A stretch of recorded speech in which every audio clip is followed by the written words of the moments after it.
Hey there!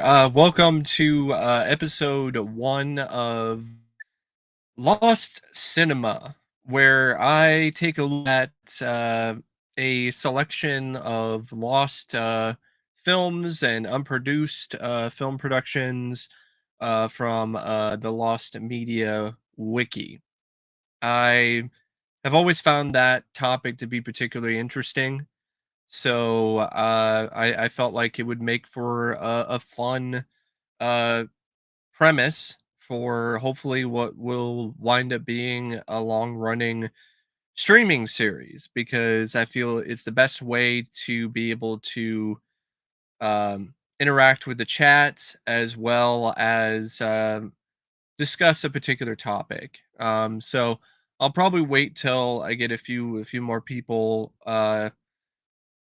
on the stream before I go any further. But hope everyone is doing well. There might be some moments where I'm just kind of working out the kinks live when it comes to the format. So forgive me when it comes to that. Um, Hello, Alex. RJ, it's going to be about lost cinema. So movies that were lost completely over the years or partially lost, or films that never got made. And I'm also going to use this time to, provide little updates and, discuss other topics, from the chat and so on and so forth. Godzilla fan for life. On a scale of 1 out of 5 stars, what do I give Finding Nemo and Incredibles? I haven't seen Finding Nemo in years, so I can't really give it a fair rating. I would say, in all honesty, I would probably give that like 3.5 out of 5 off the top of my head. The Incredibles, uh, I really like, so I would say that'd be like 4 out of 5. Hey there, WLS Enterprises. Um, Hey there, Torgera. Um, Alex, I don't know if it's gonna be Chronicles of Riddick. It could be. Um, it would be nice if it was something else though. I'd be more interested in something like Little Shop of Horrors or something other than Chronicles of Riddick. Hey there, Mike. Hope you are doing well. Thanks for the compliment on the hat. Hey there, Jason. Now, I think there's enough people kind of hanging out that I can, you know, get get started, so to speak, with the overall um, topic of the stream. So, the first film that I decided to pick is 2001: A Space Odyssey, and surprisingly enough, there are about 17 minutes of deleted footage from this movie, which is kind of crazy when you think about it. When this film is like really long as it is, it's kind of surprising when you really look into it and realize that there was even more footage that Stanley Kubrick apparently decided to trim out of the final version of the film because even he felt it was too long. So I'm gonna try something a little bit different here. So I'm gonna have myself in the corner here, and then I'm gonna set up the screen so you guys can see what I'm looking at. So hopefully it's working out fine. Hopefully you're seeing the poster here, 2001: Space Odyssey. So yeah, apparently there's about 17 minutes of cuts made to the film by Stanley Kubrick days after its world premiere to tighten up the pacing. According to his brother-in-law, and before I go any further, huge, massive kudos to everyone who works on the Lost Media Wiki, who put together all these articles. Um, So, yeah, according to his brother-in-law, Jan Harlan, Kubrick was adamant that the trims were never to be seen and had the negatives, which he had kept in his garage, burned shortly before his death. This was confirmed by former Kubrick assistant Leon Vitali. Now, it definitely does sound like something that Kubrick would do. Like, he would burn the negatives. Wouldn't want them ever to be, released to the public. He would just rather burn them instead. Um, but there are some rumors that possibly they might be still around somewhere, like, buried in some, other sort of spot. Actually, there is an update because in October of 2017, the 17 minutes of the cut footage, it was actually found by Warner Brothers in a salt mine in Kansas. So they found them, but they don't really know whether or not it's in good enough quality to be able to release it to the public. That there's a lot of stuff that was found in that salt mine apparently. And there's been a lot of stuff found in salt mines in general, which is kind of crazy to think about that there's a lot of films that were considered lost that were discovered in a salt mine of all places. Um, but the lost scenes here are what the lost scenes are supposed to be. Some shots from the Dawn of Man sequence. There was a new scene that was inserted where an ape pauses with the bone as it's about to use it as a tool. The new scene was a low angle shot of the monolith done in order to portray and clarify the connection between the man ape using the tool and the monolith. Some shots of Frank Poole jogging in the centrifuge were cut out. An entire sequence of several shots in which Dave Bowman searches for the replacement antenna part and storage was removed. A scene where Hal severs radio communication between the Discovery and Poole's pod before killing him was also removed. This scene explains a line that stayed in the film in which Bowman addresses Hal on the subject. There's also some shots of Poole's spacewalk before he is killed that were also removed. So, yeah, I don't know if any of that stuff will ever see the light of day, considering probably it's in really bad quality. But yeah, that's my thoughts on the lost footage from 2001: A Space Odyssey. It's already a fairly long film anyway, so I definitely don't feel it's a movie that could really handle being any longer and have even more potential pacing problems. Um, yeah, it's definitely one of those films that's not for everyone, but it's been a while since I saw it last, but I remember actually not minding it.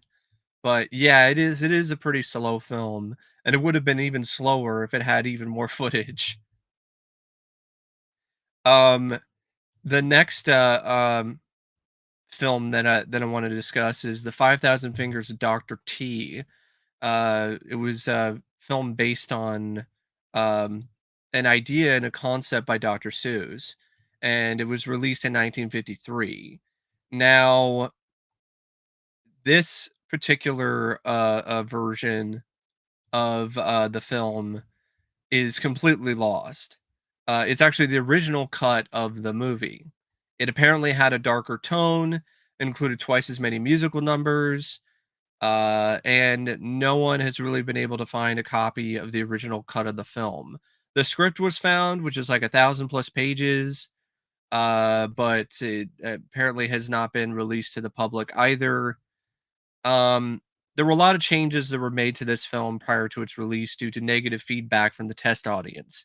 So apparently, this is something that was still a problem and still something that was very prevalent uh, when it comes to films, even back in the 50s. Hey there, Nick. Hope you're doing well. And it's not a new thing. It's not something that started like in the 70s or the 80s or whatever. They did a lot of screenings and with test audiences and incorporated their feedback and so on and so forth. And they did that with this film. and the audience apparently like just hated it. They didn't want it. They hated how long it was. They hated that it had too many musical numbers, and so they ultimately cut it significantly. Like 13 out of the original 24 musical numbers were removed entirely from the film, leaving only 11 in the movie. uh, it's currently unknown whether or not any of the footage of the other musical numbers has survived. Several subplots that were also cut because they included the songs as a part of them.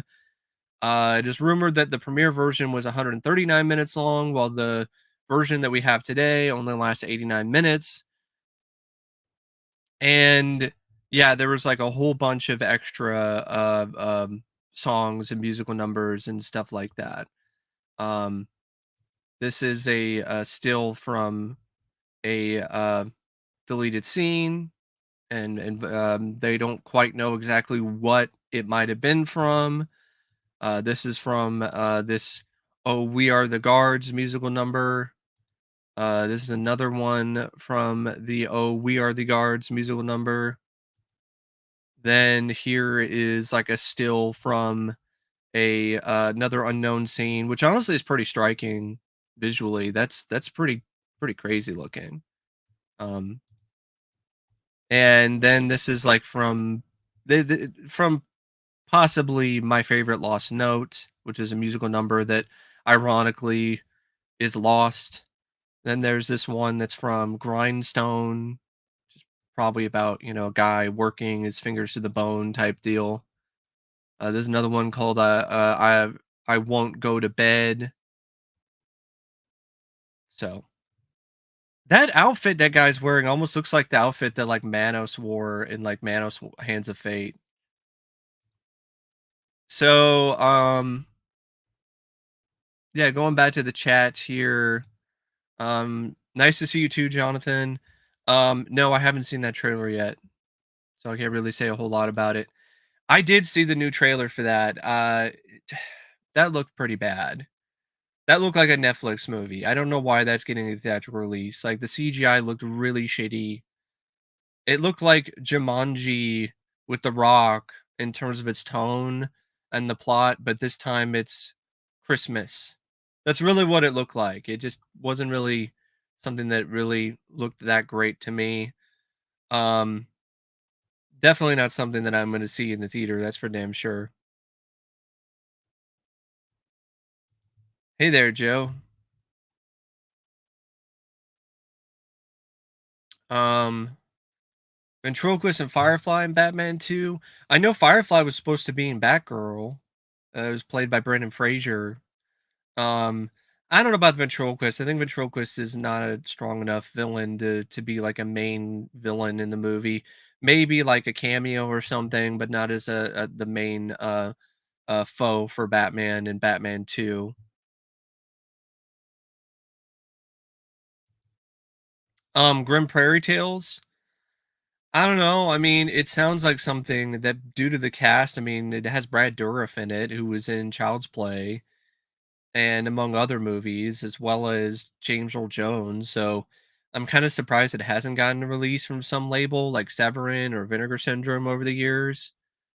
But I guess maybe they just haven't found a good enough quality print of the movie to release, possibly. Hey there, Will Ferrell, number one. Um, but yeah, that was my thoughts on the 5,000 Fingers of Dr. T. I haven't actually seen that film, but I just felt it was kind of interesting because of just how much of the movie is just lost when it comes to the original cut of the film. Now, the next film I want to talk about is a movie called Across the Border. This is a lost silent film from 1914. And the reason why I wanted to discuss this is because it's not due to like the plot of the film being anything really that interesting or intriguing. It really has to do with the fact that there was a tragic accident that occurred on the set of the movie while they were filming a reshoot, and it actually turned out to be one of the first recorded instances of a fatal accident that occurred on the set of a motion picture. Um, the initial shoot of the film went without a hitch. It seemed like everything was good. Nobody wound up being hurt. Nobody wound up uh, being dead. But because of some kind of issue during the processing of the film, one sequence involving Anita traveling a horse across the Rio Grande. Anita is one of the main characters in the movie, played by Grace McHugh, and the sequence was critical for continuity purposes, so they had to reshoot it. The sequence was completely damaged, beyond repair, so they couldn't salvage it, so they had to just reshoot the entire sequence. And it was a sequence that featured some stunt work. And this is during the time period early in the era of filmmaking where they didn't have stunt people. There were no stuntmen. That wasn't a thing. They just had people do their own stunts. They had actors just do stuff in front of the camera and hope for the best. And sadly, that wound up leading to Grace McHugh and Owen Carter losing their lives during a reshoot of this sequence of them traveling on horseback across the Rio Grande. So it happened on July 1st of 1914. McHugh and the production crew they ventured to the Arkansas River, which substituted the Rio Grande. It was not far from the Hot Springs Hotel. At first, filming the scene proved as unremarkable as the others, with actor Johnny Keogh crossing the river by horse, with McHugh following 30 feet down the 120-foot wide river. Suddenly, though, she was thrown off her horse when it stumbled and reared her off into the river. Keogh rode his horse to the scene and grabbed a hold of McHugh, but this rescue attempt failed when the strong current snatched the young actress away. As this was occurring, Carter, who was filming the scene from a nearby shallow bank, swiftly harnessed his competent swimming skills to reach the stricken McHugh, who was now about 320 feet from land. Under normal circumstances, Carter likely would have successfully rescued McHugh, as he held the strength and swimming attributes needed to free the lighter actress. Additionally, while the current proved strong, the river's tide was relatively low, meaning the two were still considerably above the water level. But as the pair negotiated the current, they ended up in contact with a sandbar containing quicksand. Despite the stereotype that's present in films, what quicksand itself cannot completely pull victims down to suffocate them. But stuck individuals who are trapped in the quicksand then can be at the mercy of a deadly current. And these are the factors that claimed McHugh and Carter's lives as the Arkansas River swept across the trapped pair and swiftly drowned them. So, yeah, that's definitely tragic. And it also is something that really showcases like how different things were back then when it comes to safety and protocols when it comes to shooting movies compared to today. So, yeah, I wanted to mention that because I just felt that was it was a tragic story, and it's also something that I think should be talked about a bit more because of its historical importance when it comes to uh, historical context and and things like that. What about the clown cried? The day the clown cried by Jerry Lewis. Um, I haven't.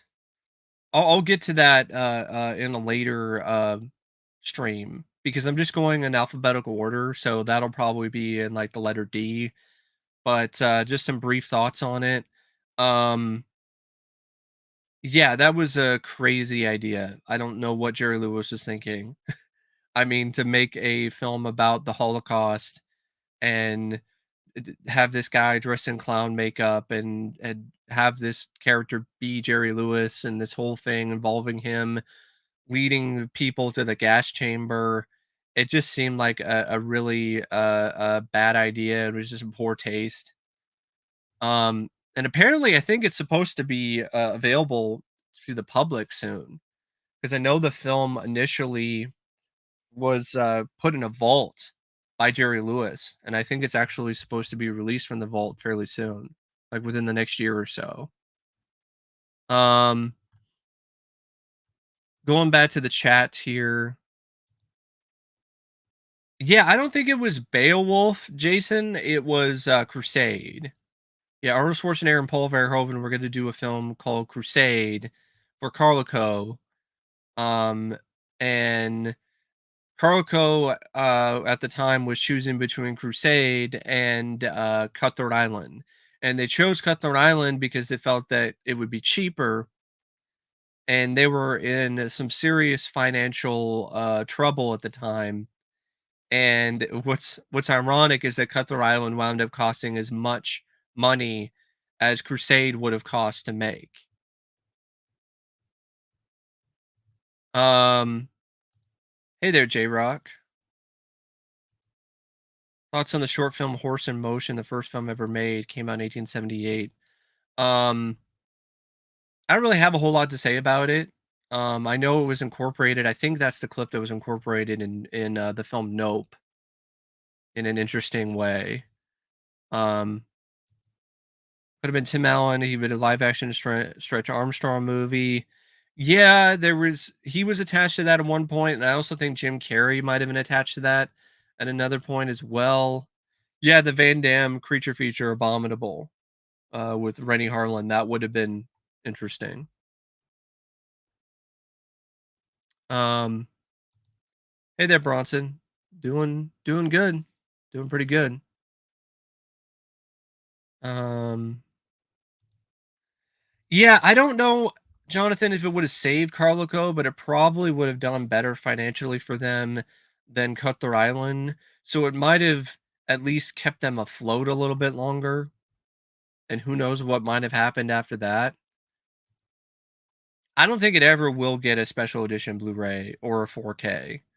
Um, it's not even I don't even think it's streaming anywhere. Like maybe it's streaming on Disney Plus, but uh Disney put so much money into that film when it comes to the advertising and merchandising, and they lost so much money on that movie.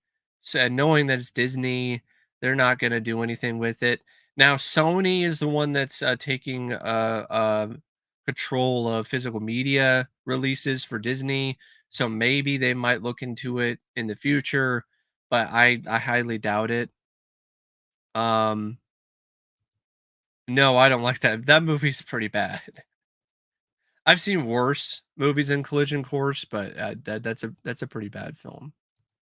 Well, here's the thing, Jonathan. Like Showgirls was made before Crusade, so it wasn't one of those like Verhoeven could choose Showgirls or do Crusade type of thing. Like that was already a done deal.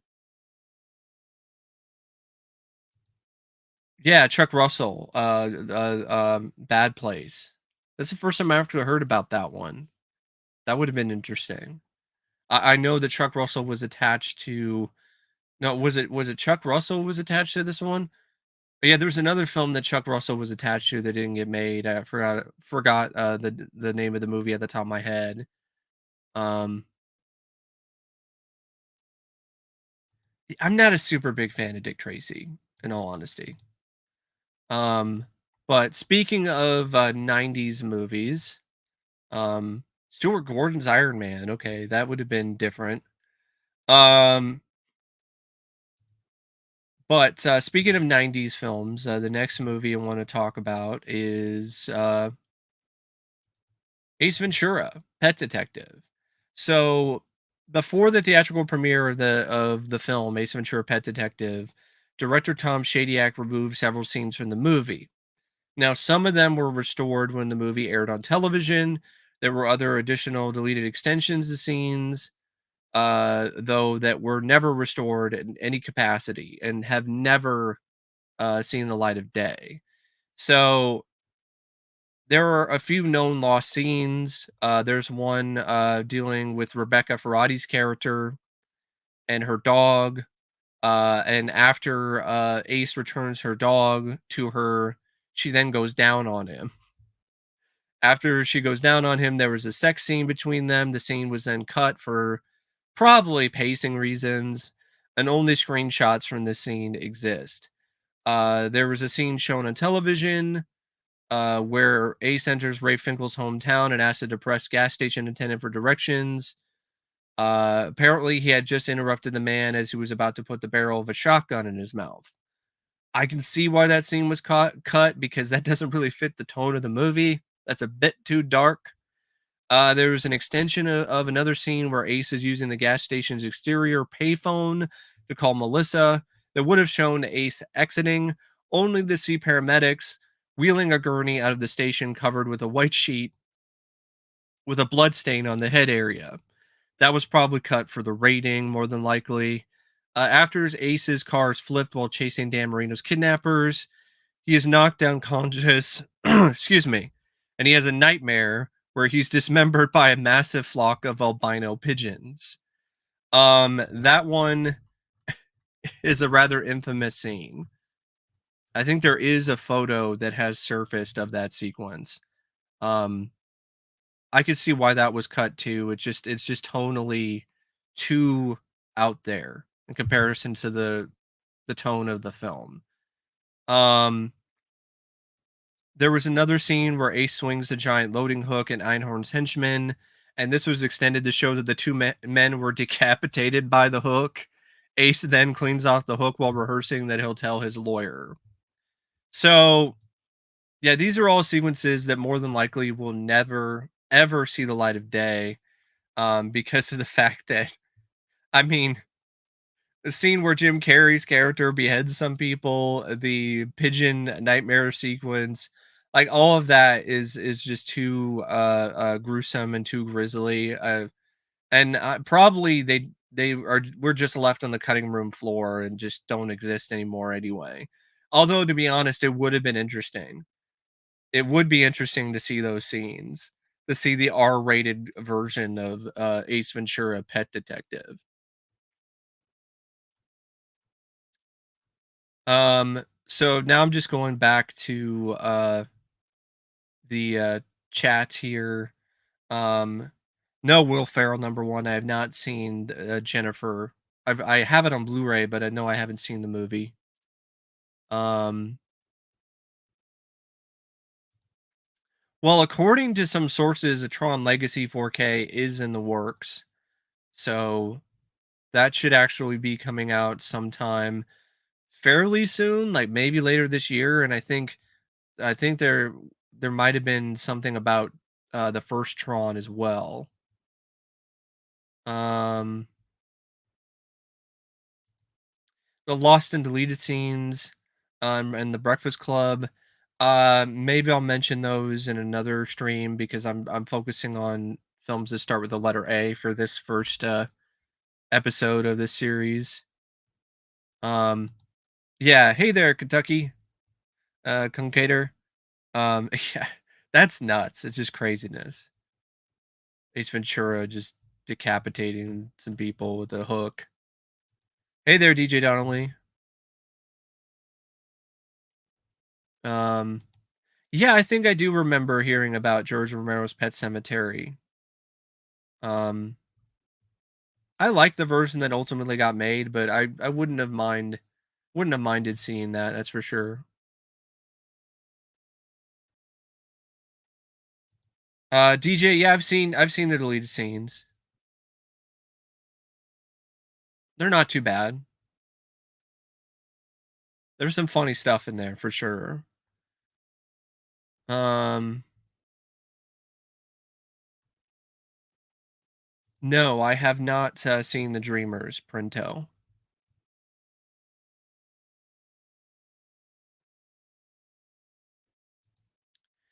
Yeah, Yeah, I read about that, the original ending of Death Becomes Her, and Tracy Ullman being in it. Um, would have liked to have seen Tracy Ullman's footage because I'm a big fan of hers. But yeah, Ace Ventura, Lost, scenes. Um, I think that film is popular enough that if they did find them and they were a decent enough quality, they could probably, release a 4K and then be like, "Oh, we have the lost deleted scenes." But that probably won't happen. But I would like to see that happen sometime. That's for sure. The next lost film or canceled film project that I have uh, up here for discussion is The Adventures of Thomas. And the reason for this is because it's interesting to me that there was actually a legitimate attempt at some point to make a more serious, uh, almost kind of gritty version of Thomas the Tank Engine. Because that's what The Adventures of Thomas was supposed to be. It was a live action film from the early uh, to mid two, 2010s. So this project was initially developed in about 2009. It was being developed by a company called Hit Entertainment. It was going to be set in London during World War II. The film was going to be directed by a guy named Shane Acker, who apparently wanted to broaden the series' appeal to an older audience. He describes the plot here. The tale will revolve around a preteen boy who has drifted apart from his father. The son is introduced into this world of Sodor, a place his father visited as a child but can't remember. And then he says there is a bonding experience. The film was originally planned to be released in late of 2010, but then it was pushed back to 2012. And then Hit Entertainment was bought out by Mattel, who then canceled the project soon after. There's a whole video about it that goes more in depth by Derek Smith that I would recommend checking out. Train Boy also did a video on the subject. Um, there's a low quality teaser trailer that exists. There's some images here uh, of what Thomas might have looked like, just like a regular train. Like, no, notice there's no face. So it looks like they just didn't want to fully embrace the nature of the show. It would have been a more realistic version of Thomas the Tank Engine. I really don't know if that was necessarily the best idea. I mean, how much would this appeal to the target audience? Like, Thomas doesn't even look like Thomas. There's no face. It doesn't look like anything that's, for kids. It honestly looks it almost looks like something you'd see like in a horror film version of Thomas the Tank Engine. Because it's a real train this time and was left abandoned. And it was abandoned after all these years. And because of all this time that it was left abandoned and left to rust, now it hates humans and it wants to kill them all.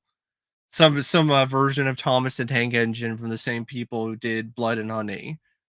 Like that's what that honestly looks like to me. So now I'm just going back to the chat. Um, yeah, I'm gonna mention that the lost version of A Will later on in the stream. Yeah, I remember hearing about that Black Panther movie with Wesley Snipes. I wish that one got made instead of the one that we ultimately got. In all honesty. Hey there, Michael.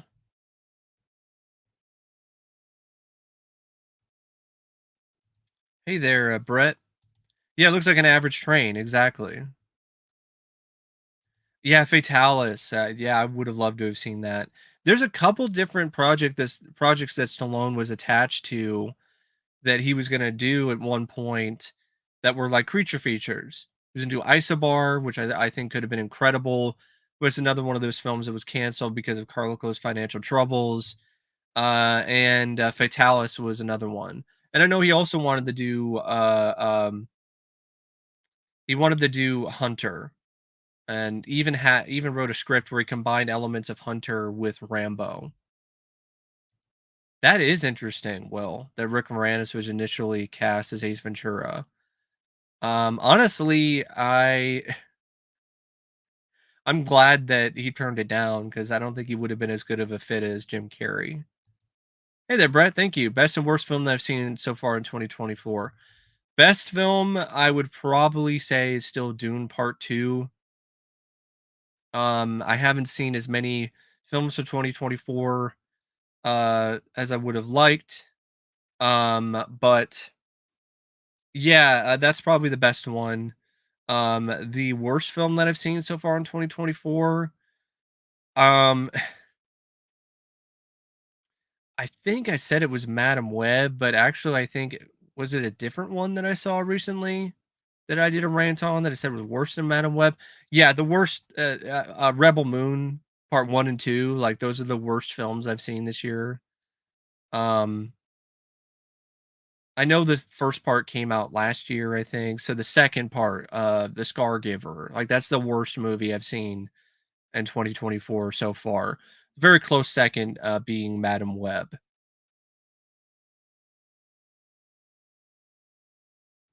Um but yeah. Yeah, Alex, I also remember the James Cameron Spider-Man.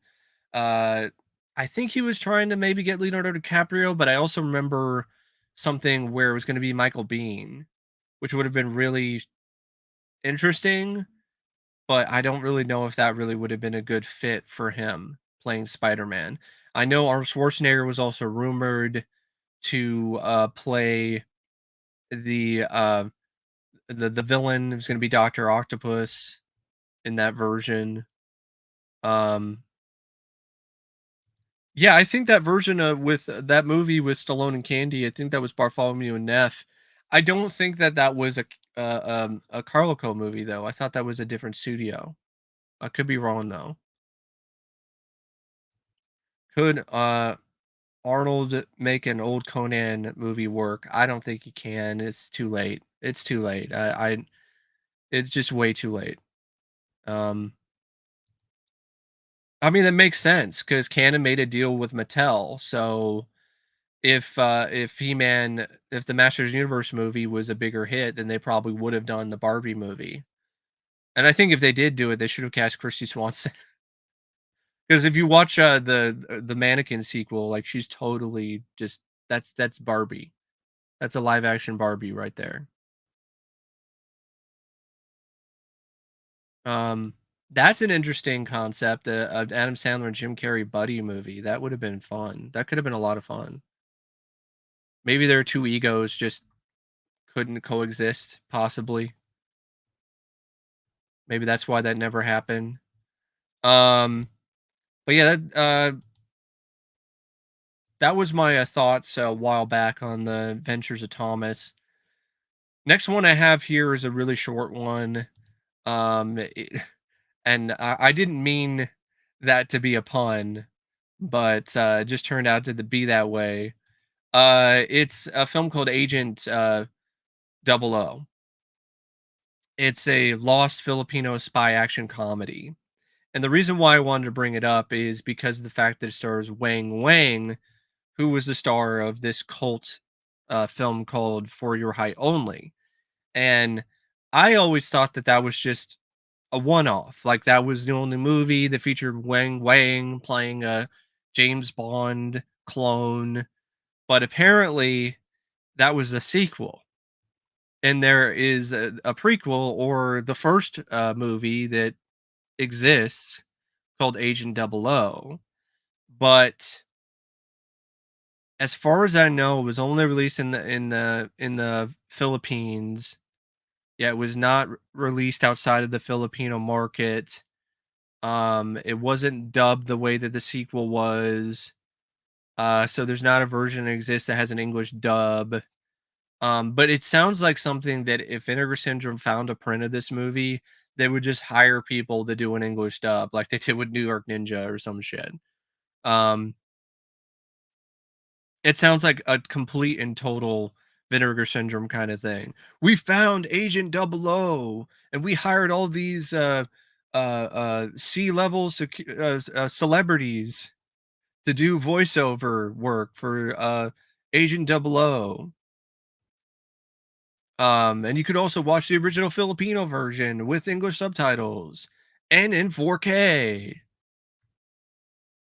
So, but yeah, this is a very short listing. There's not really a lot of detail about it. There's a documentary called The Search for Wang Wang though, where one of the director mentions that this does exist. So, I thought that was kind of interesting. You have like this lost Wang Wang 007 uh kind of movie. That there was more than one of those. Um Worst film you saw, Drew, was Darkness of Man. Never heard of that one.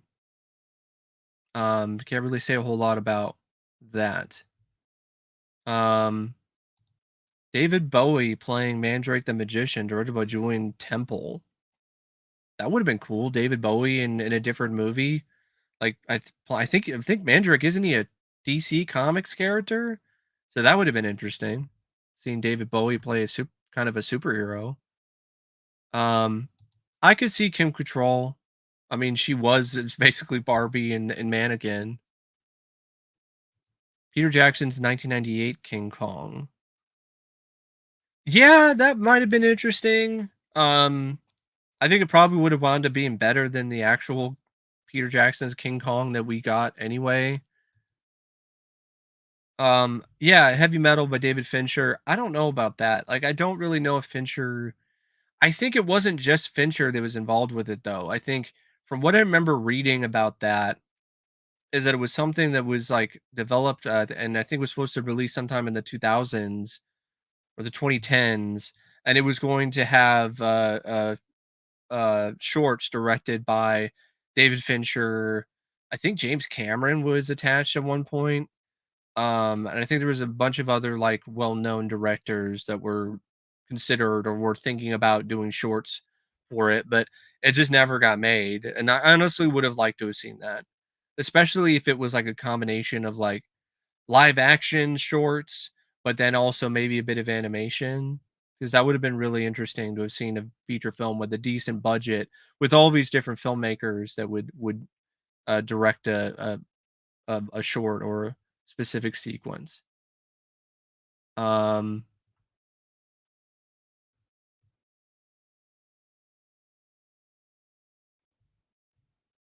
just looking up here. Oh yeah, Darkness of Man. That was a Jean Claude Van Damme movie. Yeah, I mean the trailer didn't look that great. In all honesty, David Bowie playing Brainiac in Superman 3 with Dudley Moore. I don't know about that. Could have been interesting, but I don't really know about that.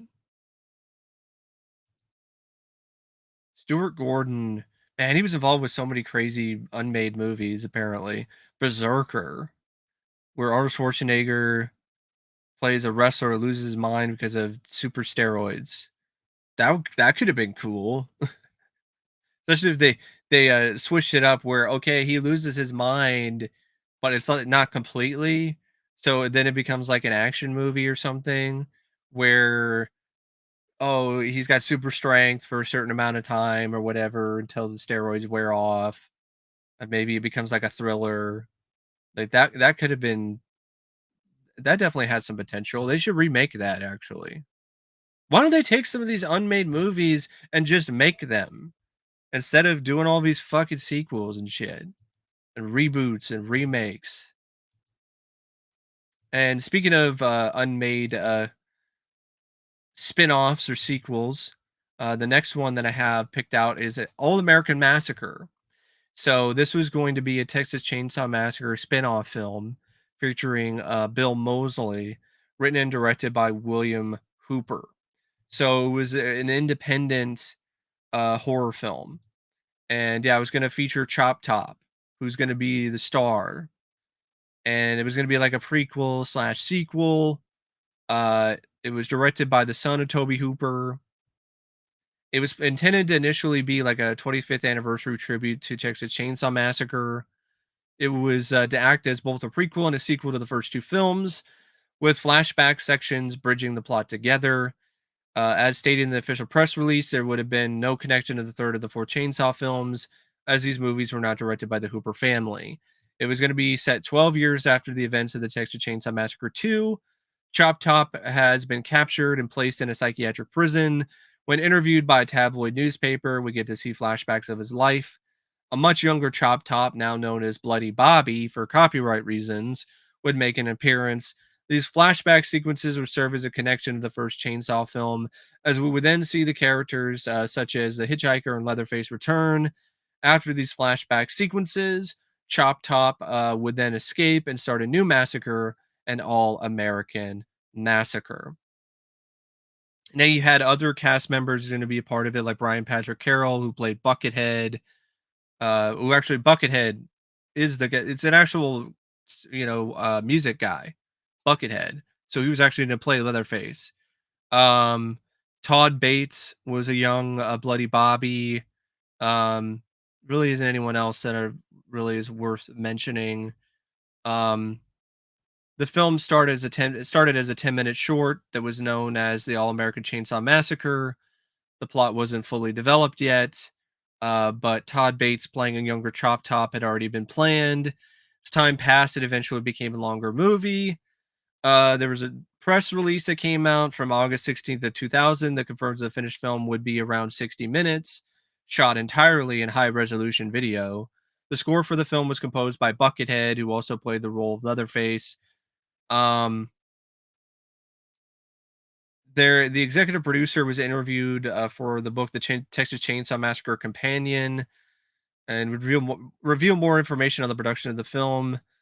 Apparently, they spent an estimated $14,000 to $15,000 on the film, and stated it was all shot in his garage and in Hooper's backyard.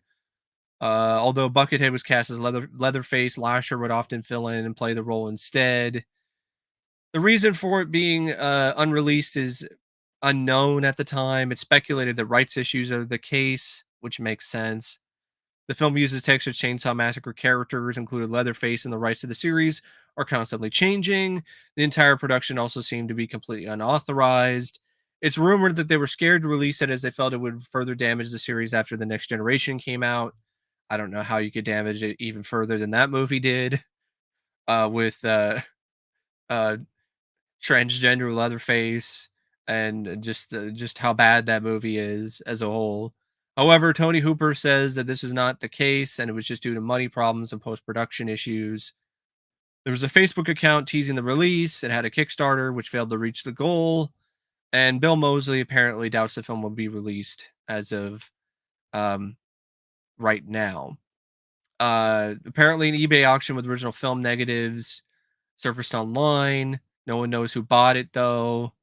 There's a small clip of the film that surfaced on YouTube featuring a Buckethead playing the character Leatherface, but that's apparently like some of the only footage that exists of this movie, which might as well just be like a glorified fan film at this point. Really, if you think about it, Texas Chainsaw Massacre fan film. Um, but yeah, that's my thoughts on an All-American Massacre. Just going back to the chat here. I don't know why I called it the chat. You're stupid, but one. Like, no, that's a completely different thing. Um, yeah, David Lynch's Return of the Jedi. Yeah, that would have been something else. Honestly, though, I don't think it would have been anything like Eraserhead or even David Lynch's Dune, because Lucas and Lucasfilm and a lot of the other people like at Fox, they would have been there to rein Lynch in. So I think what would have happened, it just would have been a film that you would have looked at and been like, huh, David Lynch directed this? Doesn't look like a David Lynch movie. Like I really think that's what would have happened if he did direct Return of the Jedi. I briefly mentioned that Brett, the Batgirl film that they shelved. Brendan Fraser was going to be Firefly, and Michael Keaton's Batman was going to be in it. It was shelved because Warner Brothers was deciding to write it off for tax purposes. That will never see the light of day because all the copies of it were deleted and destroyed because in order for them to receive the tax credits, they had to actually have proof that they deleted the movie.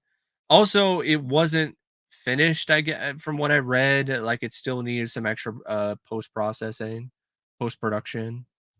Uh thanks Jason. Hey there Dante. Um yeah, Toho trying to remake King Kong versus Godzilla, but they had licensing issues. Interesting. Rover Dangerfield is going to be PG-13, but it got toned down to be G. I think that would have worked out better. Maybe it still would have been a bomb, but I think it might have worked out a lot better in the end. It was toned down. It was if it was toned up, not toned down. Dark Crystal was going to have a sequel in 1988, but the Jim Henson Company canceled it. I wonder if that was around the time when Jim Henson himself was starting to fall ill. Maybe that's why they canceled that. Yeah, the other version of Godzilla, Stan Winston's 1994 Godzilla. I think Fred Decker was also attached with a Godzilla film at one point. It was Godzilla 3D in the 80s. And I know there was also going to be another Godzilla project. I think this was before the 1998 film. And it was going to be directed by Jan de Bont. And in fact, I think that's the one that you're talking about here, Stan Winston's 94, because I think that was supposed to be directed by Jan de Bont, and Stan Winston did effects for it. And there are some photos of the animatronics and the makeup from that movie. Yeah, Michael, that is true. This year is just the year of sequels. Like everything is just sequels. There was even a Facebook video I saw that was pretty funny where this guy's like, "Hey, is there anything that you're excited about seeing this year?" And then it just lists off all these movies, and then the guy's like, "Sequel, sequel, sequel, reboot, remake, sequel." Like, um, yeah, the Venom movie with Dolph Lundgren, that would have been awesome. I wish we had that. That would have been really cool. I wish we got that Venom movie instead of the Venom movies that we have now with uh um Tom Hardy.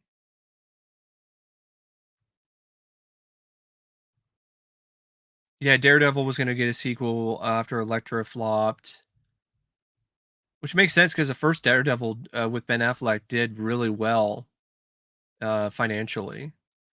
Um, who would I think win in a fight a Thing versus a Blob? Probably the Thing because it would just assimilate the Blob. Um, yeah, Alex, I know about Sergeant Rock. Like that actually, they made promotional pins for that movie. What is the worst Michael Myers movie? There's a lot of them, but I would for me personally, I would probably say it's between Halloween Ends and Halloween 5. Speed of Smile too, Jonathan. Like I saw the trailer for that and I actually didn't mind it. And I didn't mind the first Smile anyway, so I'm kind of curious about the sequel. But that's just me. I know a lot of people aren't curious about it at all. Um but yeah, speaking of animated projects that didn't get made, I know I mentioned uh, Rover Dangerfield in terms of the original version of that, but well, it wasn't technically not made. It was made, but the footage is lost. The next film that I've picked for this episode is All Dogs Go to Heaven. So in the original version of All Dogs Go to Heaven by Don Bluth, the film, it had multiple sequences and pieces of dialogue that were cut from the movie after the initial test screenings. The dialogue was considered to be too dark or intense for the film. Two scenes that were cut include the main character Charlie being hit by a car, and a longer sequence of Charlie's nightmare of hell. As for the dialogue, most of the material that was cut had minor cursing, However, during the song Let Me Be Surprised, one moment of cursing was partially left in by accident, as Charlie is clearly animated to say, "Damn that car face, I'll kill him," but he doesn't say the swear. The damn, though, was left intact in the version on the vinyl soundtrack. Don Bluth reportedly owned a full cut of the film on 35 millimeter, and he had plans to get Goldcrest Films, one of the film production companies, to release a director's cut in the mid 1990s after returning from Ireland. Shortly after, though, despite being locked up in a storage room, the print was stolen from him. The fate of this particular copy is unknown, although it's likely either been damaged, destroyed, or thrown away. Well, that's all kinds of messed up. They stole the movie from Don Bluth. Like, that's just lame. Like, what the hell? Um, as for Goldcrest Films' potential copies of the cuts, they did not save any of the original art. And according to co-director and producer Gary Goldman, most of the cells and backgrounds were destroyed and taken to the dump in the UK due to storing them in optimal conditions costing too much money. During the summer of 2016, a Tumblr user, Steamrunner, went on to a summer art program. One of Blue Studio's animators happened to teach animation at this program, and she actually showed the entire uncut nightmare scene despite seemingly all cuts of the film featuring deleted scenes being destroyed or stolen. One of her friends happened to find the whole scene and in an archive and then burned it onto 3 discs, one for Bluth and one for the animator, one for himself. She then decided to show her class the scene, at which point the Steamrunner recorded it with her phone and finally uploaded the video to Tumblr. The discovery of this scene implies that there are either some full cuts of the film left or that individual scenes were archived. At least one further deleted shot from the hell sequence would have featured a close up of the skeleton demon that was cut from the final version of the scene, but was present in the recovered footage. This brief shot likely would have occurred after Charlie howls in pain due to the demons biting him, and directly before the shot of Charlie jumping in reaction to something off screen that clearly frightened him. Um, and they actually have a celluloid slide here from the hell sequence. Just take a look at that. Um, this apparently was cut a little too intense. Kind of reminds me of what happened with the Black Cauldron. The more I think about it, and then there's like the the uncut sequence. But the problem is like it's all just low quality, low res footage. They don't actually have any HD versions of the uncut hell sequence, which would be nice to see. I like the film. It's been a while since I've seen that movie, but I definitely do like All Dogs Go to Heaven. I'd like to see the uncut version of it one of these days. Um, Going back to the chat here. Yeah, Alex, I remember hearing about that, like the Evil Ernie movie based on the comic with Gene Simmons. I know that there was also maybe a Lady Death movie that didn't get made as well. All right. Have a good night, Kentucky Concater. Hope you had a hope you have a good night and thanks for dropping by. Um no, I didn't know there was a new Daffy Duck and Porky Pig movie. I did not see the trailer for that. Brett, I did see the trailer for Nosferatu though. I'm not a fan of Robert Eggers' other films for the most part, but I did like the trailer for this. I'm just hoping it's not as pretentious as some of his other movies he's done. We don't need a pretentious Nosferatu movie. It's just not needed. Plus, that was one of the reasons why the Werner Herzog film with Klaus Kinski didn't work as well for me, is because of the fact that it was a little too pretentious at times. Uh, Michael, no, I haven't seen Thanksgiving yet. I do have the film on Blu-ray though, thanks to Jonathan. Now, the next film that I have here selected is The Amazing Spider-Man 2. Now, The Amazing Spider-Man 2, as it is when it comes to the theatrical version, is already like stuffed to the gills, has all kinds of different subplots and different villains and all this other stuff, and trying to establish the Sinister Six. Peter's parents. It's honestly kind of shocking that there's like even more stuff that they cut out of the movie. Apparently, there was an entire subplot involving Mary Jane where Peter was going to meet Mary Jane at one point and fall for her. Mary Jane was actually cast, and Mary Jane was going to be played by Shailene Woodley. And the movie, they decided it was too long. It was too There's too much going on, so they decided to cut out the Mary Jane scenes. There's actually some photos from the production that show Shailene Woodley in the role as Mary Jane on a motorcycle. So you have some production photos here uh, featuring Shailene Woodley with Andrew Garfield. I mean, didn't need Mary Jane, but I mean, could she really have been worse than Kirsten Dunst in Spider-Man 3? Could she really have been worse than Zendaya? Probably not. Andrew looks like he's having fun. Honestly, I miss Andrew Garfield as Spider-Man. He's my favorite live action Spider-Man. He just nailed the Spider-Man that I grew up with reading in the comics. There were a bunch of other deleted scenes too. There was one where Aunt May leaves for the hospital. This is where MJ would meet Peter Parker for the first time. There's another one where Peter confronts MJ's dad.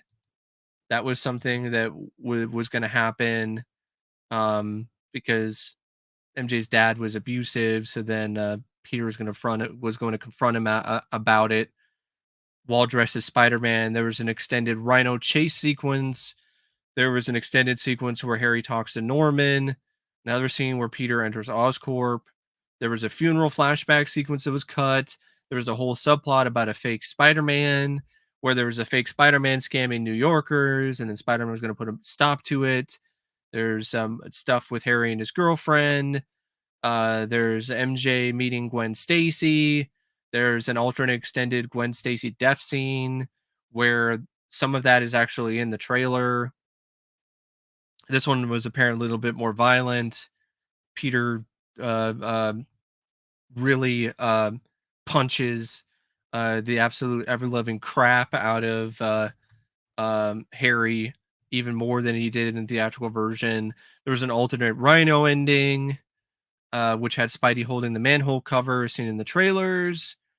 There was the original post credit sequence, which was going to feature the gentleman as he entered the special projects room in Oscorp, and that was going to be the setup for the Sinister Six. Um, and he approaches the cryogenically frozen head of Norman Osborn and tells him to wake up, which I find that to be like just absolutely ridiculous. Like that movie already suffers from tonal issues. Like now you're gonna have like Osborn's frozen head, like he's Walt Disney. Like what in the hell was that? Yeah, exactly. If it wasn't full enough. Like it's just there's too many scenes anyway. And I still like the film despite its issues, but like good God. How long was this version gonna be? 4 hours? um but yeah, to each their own, John. Like I like TSM too. I like it a lot more than Spider-Man Homecoming. I like it more than Spider-Man 3. But that's just me. I know a lot of people aren't into it, and I can understand. It's honestly a mess narrative wise. It's all over the place. Tonally, it's also very inconsistent. Um, no, I've heard about that one, Michael, but I haven't seen it. I haven't seen Frogman. It's like a found footage creature feature. It looks somewhat promising, in all honesty. Um, yeah, I'd love to see that Dolph Lundgren movie, Alex. Man to Man, directed by Craig R. Baxley. Dolph was to play an alien hitchhiking in the Nevada desert, only to get picked up by a repo man. Was that Repo Man also played by Emilio Estevez? Uh,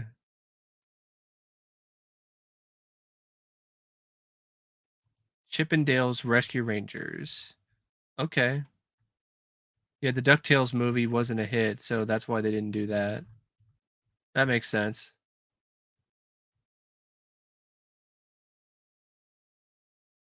Oh, so it's based on a cryptid. Okay. All right. I did not know that. I guess some sightings people have had of an actual frogman. All right. Um Godzilla 2 and 3 were going to be made in 2003 because of fan backlash that canned it. Huh. It's also probably because of Toho. Yeah, I had fun with the DuckTales movie too, John. I haven't seen it in years, but I grew up with that one. I watched it all the time on VHS. Yeah, I liked Bug. I like that movie. It's weird, but I like it. Speaking of something that could have been really weird, and speaking of Disney, the next film that I have up for discussion is American Dog.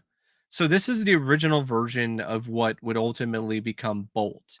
Now, normally I'm not super intrigued or interested in the realm of Disney animation or Pixar animated films, but this one really piqued my interest. So this was going to be written and directed by Chris Sanders, who directed and wrote Lilo and Stitch. And it was going to be released in 2007. But Chris Sanders just did not at all give two shits about the advice that the Disney execs had on how to fix his film. So we left the movie. And then the concepts became uh, uh, realized in some capacity in Bolt, which honestly is one of the more forgettable Disney movies out there, along with G Force from the 2000s, from that era. The protagonist of American Dog was going to be a canine actor named Henry. He was going to star in his own show where he's a secret agent. Sanders describes the plot as follows: Henry, a famous TV dog, finds himself stranded in the Nevada desert. Out in the world for the first time, Henry's tidy life of scripted triumph has come to an end, and his 2,000-mile trek through the real world is just beginning. Along this trek, he would run into a giant radioactive rabbit named Mr. Buttons and a cat with an eye patch named Spig, who had access to a classic car. He would then con them into helping him get back home, all the while learning how to interact with normal people and live without being served on hand and foot. Apparently, John Travolta, Thomas Hayden Church, and Mario Cantone were already cast, according to rumors, to be voices for the trio. According to the animator Daniel Chong, the cat and rabbit would have lived in a gas station where they kept retirement savings and a giant dinosaur statue. Um, there's some extra stuff. During his travels, Henry would have come across a lady in black, a circus performer from the 30s who had done a fire act with a gorilla. There would also be a mutant Girl Scout named Ruth or Ruthie who would have stalked the cat and rabbit at night. There was a sexy Vegas waitress named Joe Knight, a fez wearing, knife throwing gorilla, and a cast of characters inspired by Ocean's 11 in some way for some reason. And Henry was bought at a kennel and he grew up working on movie sets, so it's all he knows. So then when filming was finished, he would be put in a dark room and his life would be on hold until the filming of the next episode. Once Henry gets loose in the real world, it seems the same to him, just without someone yelling cut or action. It appears to be a bit duller. Because of this, Henry has this bravery born of ignorance. He's driven to do things, but he doesn't actually know how to do them. For example, Henry would go behind the wheel of a car, but can't actually drive. So a comedic scene of his awful driving skills causing a horrible situation could potentially occur. Um, Honestly, everything that I'm hearing about this really sounds like a potentially good and interesting and innovative and unique Disney movie. And Disney was like, no, it's too surreal, it's too bold. So I'm like, really? You just wanted to play it safe instead of like, taking a risk here and doing something. unique and different. No, it's too bold. Sanders got kicked off the project in late 2006 and he was replaced by Chris Williams and Brian Howard, excuse me, spurring Sanders to relieve Disney entirely and then join DreamWorks. Apparently, according to this book, Creativity Inc., the forces that stood in the way of true inspiration were unseen, and one of the largest plot elements that caused the reworking of the film was Ruthie. I guess somewhere along the way, the plot had also come to include a radioactive cookie selling Girl Scout zombie serial killer. Yes, you heard that right. In a Disney movie, there was going to be a cookie selling Girl Scout zombie serial killer. I honestly wish we got this movie. I want to see that. I want to see this cookie selling Girl Scout zombie serial killer in a Pixar movie. What was it also going to be voiced by Tim Curry, like his role in Loaded Weapon 1? So, but apparently, the execs were like, "No, this is too intense. It's too dark for a family film." So, that had to get cut. Then a lot of other stuff wound up being edited and trimmed or just changed around by the new people that were put in charge of it. So they were doing the best that they could to make it into something that they could work into a feature film. But after 10 months of story trust meetings and very little improvement, they concluded the only option was to restart the project and start over. The film was then rewritten and then turned into Bolt. Several of the same animators from American Dog moved on to the Bolt production. Apparently, in honor of American Dog, Sanders reused the eye patch wearing cat, who would then become the character Mittens, as well as the rabbit in a webcomic named Kiskaloo. There is very little production material regarding American Dog that exists that's been released or leaked to the public. All of that is known to currently exist of the original incarnation is test footage of the film shown at a uh, um, animation meetup or festival of sorts called SIGGRAPH in 2005. So they have some some photos here, some artwork that I want to showcase. So this is apparently what they had in mind for Ruthie, the mutant Girl Scout. Doesn't look that mutant to me. Doesn't look like a zombie. Like honestly, kind of reminds me of Mandy from the Grim Adventures of Billy and Mandy a little bit. This is gonna be Vegas, the waitress. I really like the art style. Like they were doing something really cool and interesting. It's another. I think this is more of Vegas, the waitress.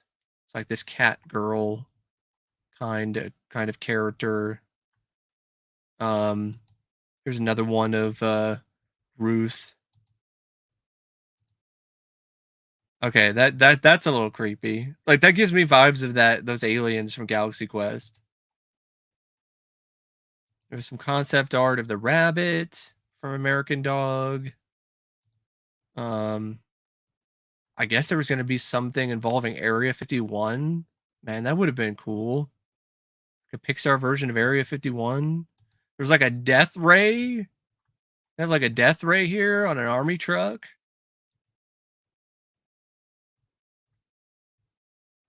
Some extra artwork here. Of a garage. I like the aesthetic of it. It's pretty cool. This is some concept art of Henry, the rabbit, the cat, sledding, some villainous. Okay, this is Joe Knight. This is who this is. Joe Knight, the wearing a Saints jersey. I guess because it takes place in New Orleans. This other type of character looks pretty crazy. Probably one of the aliens that escaped from Area 51. Some more concept art of Henry on set.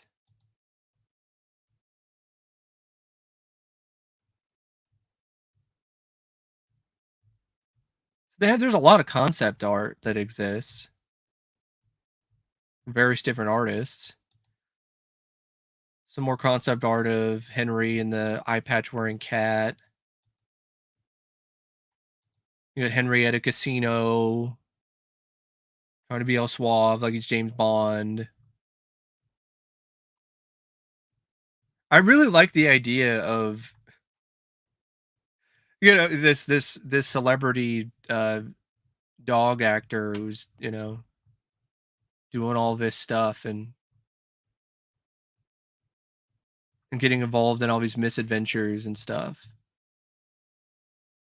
Okay, so there's some test footage of the film that was actually put together on YouTube. Um, but yeah, that's American Dog. Um, yeah, I think that had some potential. In all honesty, yeah, we had dark Disney films before, like Pinocchio, Cauldron, Hunchback, and Tarzan, but apparently it was too dark, too much for the people over at Disney at the time. Yeah, Frank Wells, I think he definitely would have taken a chance at something like that. Yeah, rest in peace, Bill Cobbs. Very underrated character actor. I think he played John Spartan's older uh, pal from the precinct in Demolition Man, if I remember correctly. Yeah, I would love to see the Bill and Ted Excellent comic book. Oh, okay, Rogue Trooper, Pete Hewitt. Well, honestly, I would love to see the Bill and Ted Excellent comic book stories, especially the what was it, the most triumphant or whatever. Like there was one comic series that I think would have made a cool movie instead of whatever the hell we got instead. Yeah, it got canceled and got turned into Bolt. Yeah, there were a lot of attempts to try to make a live action Jetsons movie that just got jettisoned into space. Never got made. It got lost.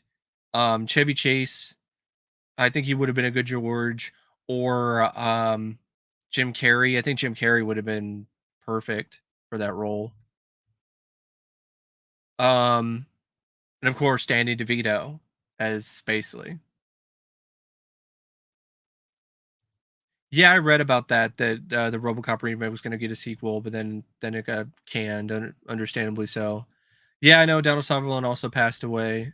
May he rest in peace.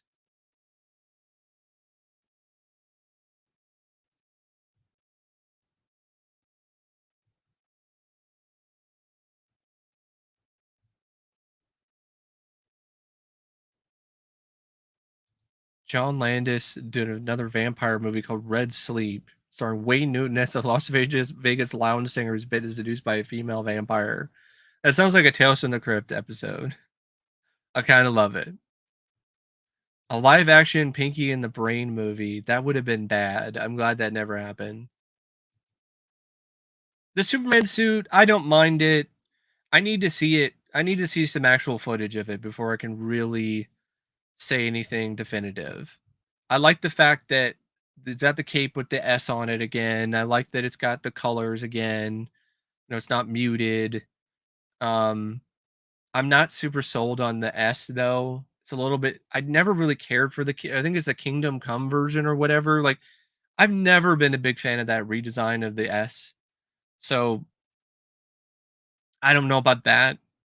I don't really like that. It just reminds me too much of that weird time when Superman was like half electricity. Do you remember that era of Superman comics? Um, I can't really say anything about RPGs. Like I I don't really play a lot of them, so I wouldn't say that I like them or wouldn't necessarily even say that I hate them or anything because I just can't really say much at all. Like, say pretty indifferent on them because I haven't really played a lot of RPGs. Um, Back to the list of unmade or partially lost films here.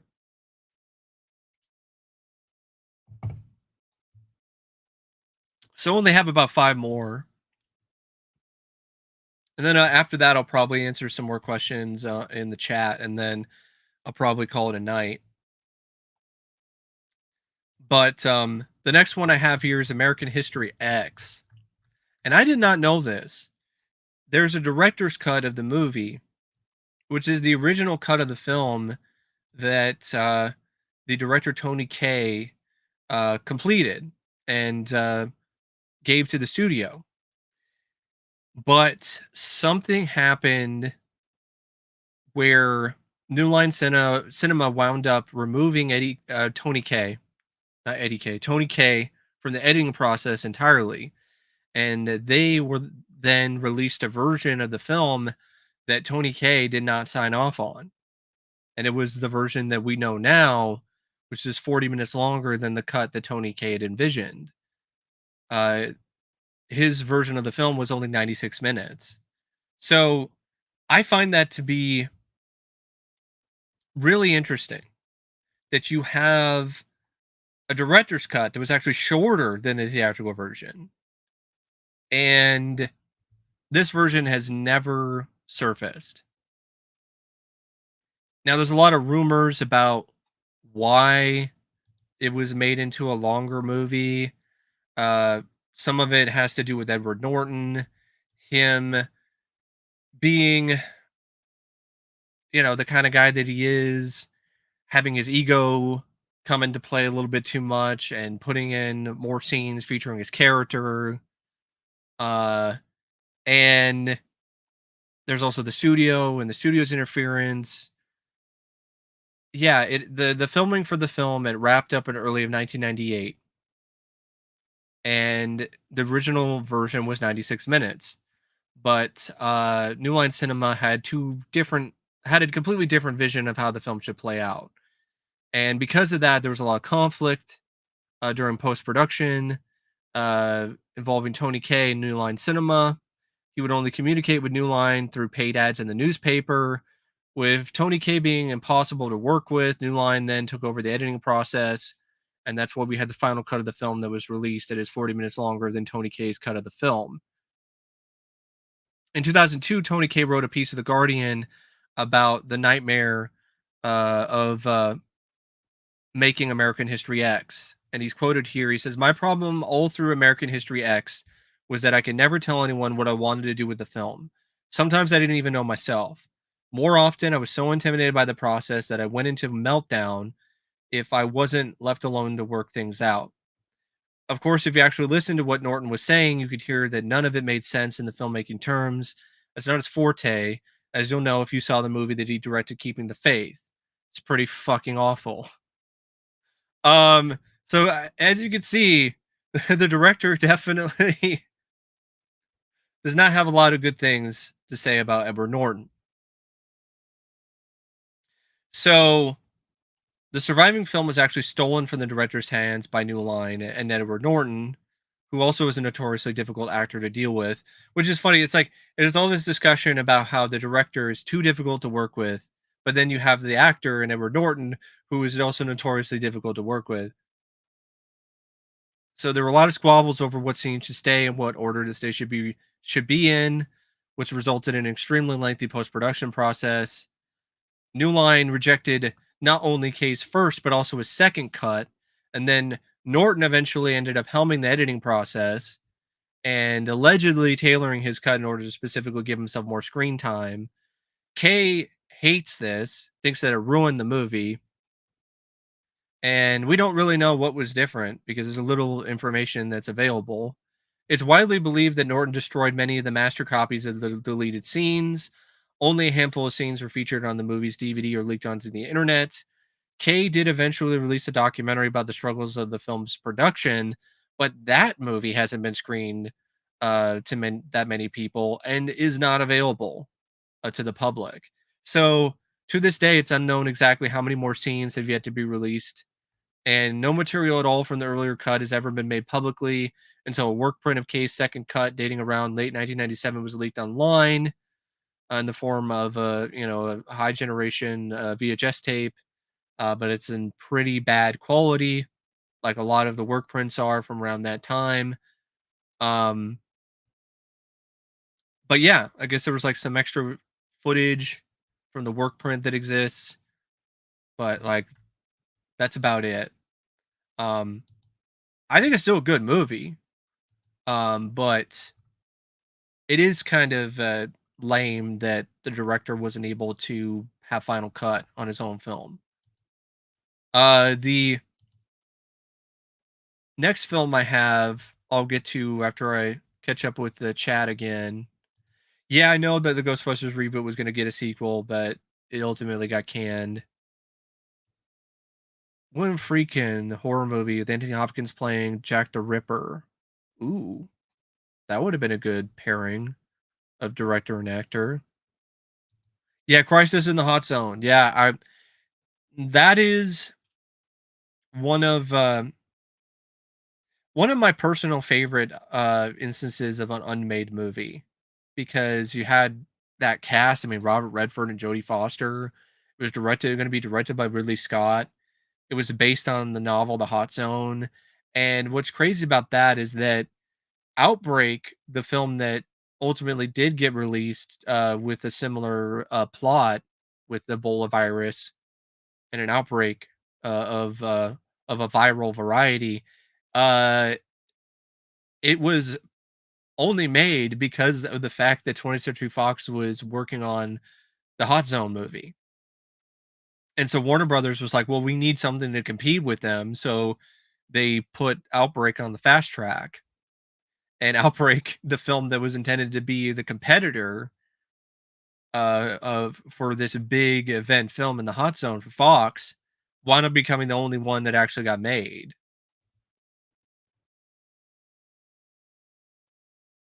Yeah, Jonathan, I remember reading about the Monster Squad remake. I'm really glad that that did not get made either. Yeah, Independence Day 3.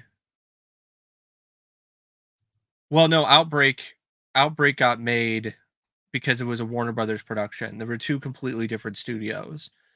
I don't know exactly what happened with Crisis in the Hot Zone. It is mentioned in Tales from Development Hell, a really great book, by the way. And I think part of it was like the budget was spiraling, and there was something involving they had to put the production on hold, and they were like, "Well, we can't take it off hold at this point because we spent too much money." So they just decided to cancel it entirely.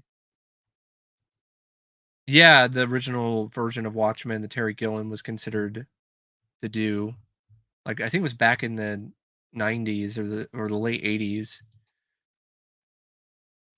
Yeah, Creepshow 3 in the 90s, that would have been a lot better, but I think ultimately what that was gonna be became Tales from the Dark Side, the movie. Um, Speaking of horror films, that's the topic that I've picked, for the next, discussion, and this one is a horror film, classic 80s horror film, An American Werewolf in London. So, there is, an uncut version of the film that apparently existed at some point. Um, there haven't really been a ton of changes to what we have available, to us when it comes to this movie. But there was one scene that was lost after test audiences just hated it. And apparently, this sequence involved some tramps being killed in a junkyard.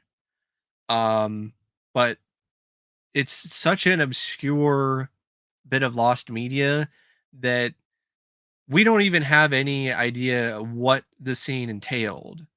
There's no known video or audio footage from the scene. There's no detailed descriptions of what happened in it. In the release version, the movie just cuts to another scene in place of where the death scene would have been. There's no decent views of the tramps when they appear as ghosts later in the film, so it's unknown how they actually died. So apparently, they felt that like the spider pit scene in the original King Kong, the sequence distracted the audience from other more vital parts of the movie. It was cut before the final release Director John Landis later admitted he regretted moving the scene, as believed that as nothing is left of the scene and is unlikely it will ever be found. There is an unrated cut of the movie which has more blood and gore, but apparently it is exceptionally rare and does not contain the aforementioned scene. That would be interesting. That would be interesting to see an unrated cut of American Werewolf in London, like a gorier, bloodier version. It's already pretty bloody and gory as it is. Um, but yeah, the tramp scene. Was it because it was like the characters are trading places again? No, it wouldn't make sense because that came out afterwards. But can you imagine that? It's fucking characters showing up. It's the prequel. They died and got killed by the werewolf, but then they got resurrected as the two rich guys from trading places. Going back to the chat here. Yeah, maybe watch a film in the late 80s.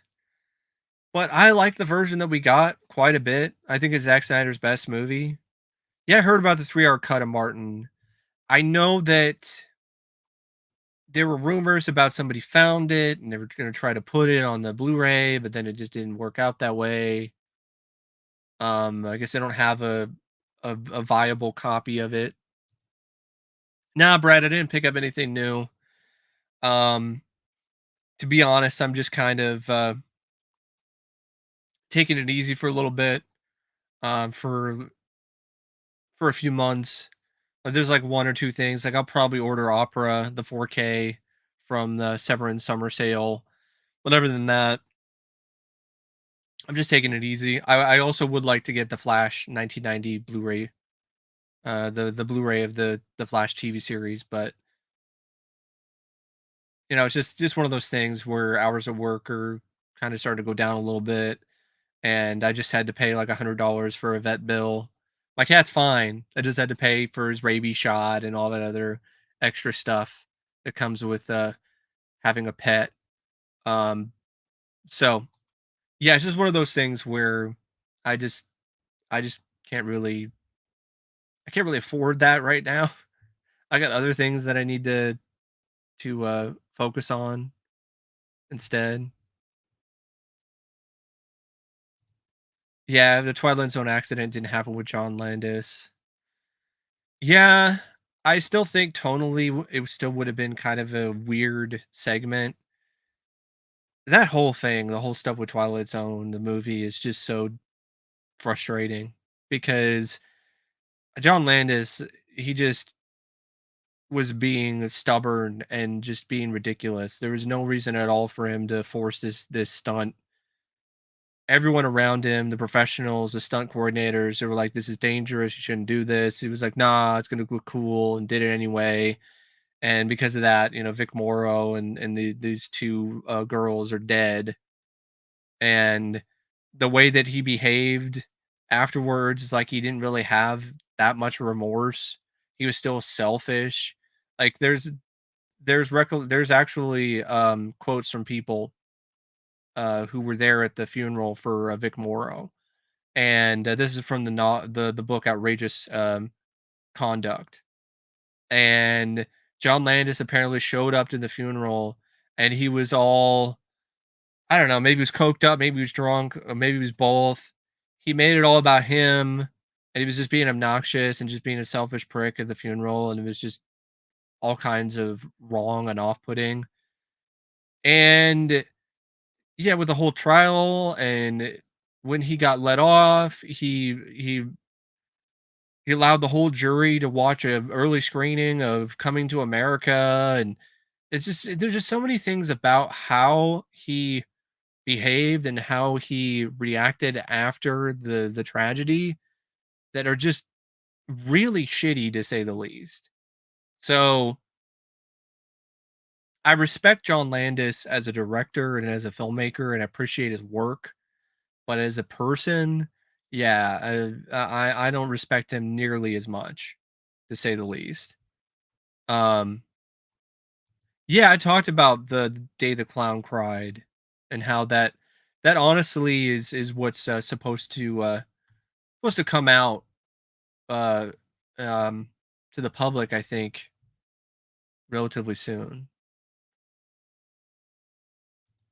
Oh, hey, uh, at least there was something that got you interested in the channel. Speaking of Lost Media, got another film here to discuss, and this one is the unreleased, unfinished 1987 adaptation of Apt Pupil. So in 1987, British director Alan Bridges began to film an adaptation of Apt Pupil, the novella by Stephen King, and there were even actors that were cast for the film. Ricky Schroeder played Todd, while Nicole Williamson, who played Merlin in Excalibur, and he was also Spawn's teacher in Spawn, he played Desander. Only about three-fourths of the film, approximately 40 minutes, were completed before the production ran out of money and Bridges was forced to abandon the film. The budget of the film was around $14 million, but only $9 million was spent. There was also a lawsuit because there was a scene where the actors had to be stripped naked during a shower scene, but the lawsuit was determined to be without merit. Now, apparently, the film, according to some people on the Lost Media Wiki, had too much Nazism and references to the Holocaust, which I'm like, that's what is in the novel. Like that's the novel. Like the novella of Apt People. That's what it is. It's what it's about. I hope that's not why it was canceled because the producers were like, "This has got too much Nazis in it." It's like that's what Apt People is. Take out the Nazi stuff. Um. Now the novella was, of course, later actually filmed by Bryan Singer in 1998, starring Brad Renfro and Ian McKellen. Um, and that's a pretty good film, but that's a movie that it's got a backstory to it that is kind of hard to shake, especially involving Brad Renfro, in terms of his time while shooting the film with Bryan Singer. Um, let's just say it was a very uncomfortable and damaging experience for Brad as well as other actors on the set of that movie. Um, So while I think that film at the end of the day is not that bad, I kind of would have liked to have seen this 1987 version. I wonder if it would have been released by some company like New World, or someone along those lines, like Children of the Corn. Um, but apparently Stephen King saw what was shot, and he thought it was really good. But then again, Stephen King has been saying a lot of shit lately about stuff being really good, and you're like, what? That's not good at all. What are you talking about? So I don't know about Stephen King's endorsement really meaning that much. This the footage is completely lost. It's never been seen or heard from to this day. Its current whereabouts are unknown. It's rumored that some of the screening tapes of the film circulated at a convention in 87, 88, but nothing has surfaced since. I'm pretty sure it's just a rumor. I honestly kind of put it in the same boat as the Cobra uncut version, the X-rated version of Cobra that has all this extra violence and extra scenes. It was like a work print cut. Um, I don't think that ever actually existed at this point. I think it was just some kind of internet rumor. I wish it was real, but I don't. At this point, I don't think it actually was. Like, there's documentation that actually shows that this App Pupil version actually was in production, because it was mentioned in Entertainment Weekly. Um, back to the chat here. Deep Rising was considered to have a sequel, but it didn't get one. That sucks. I would have liked to have seen a sequel to that. I know there was a Shocker too. There was even a treatment that was written for a Shocker sequel, but it never got made because Shocker underperformed, which sucks because Shocker's great. I love Shocker. Um, yeah, it makes sense in Mortal Kombat, they thought about doing a 3rd movie, but they didn't because, Annihilation, um, did not destroy all expectations, and it was just a huge bomb. Yeah, I agree, yeah, Stephen King's word doesn't really mean a whole lot. It's not technically a lost film, and it's not unfinished, it was finished. The movie is technically finished, it's complete. It's just something that Jerry Lewis and his estate put locked up for a certain period of time, and I think it's supposed to be, available, within, like, the next year or so. Yeah, George Romero's The Stand, it could've been interesting.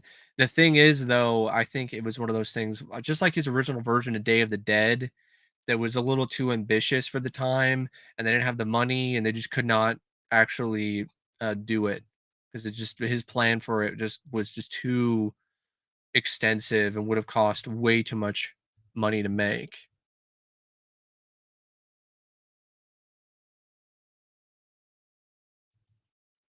Ridley Scott doing a Dune adaptation early '80s, you know, and it might have been interesting, I think that that might have led to him not doing Blade Runner, though, considering that it was gonna be a two-part thing and it was gonna be, so, labor intensive and take a lot of his time, so he probably would have never done Blade Runner, and I'm glad we have Blade Runner directed by Ridley Scott instead of, like, a two-part Dune adaptation. But that's just me personally.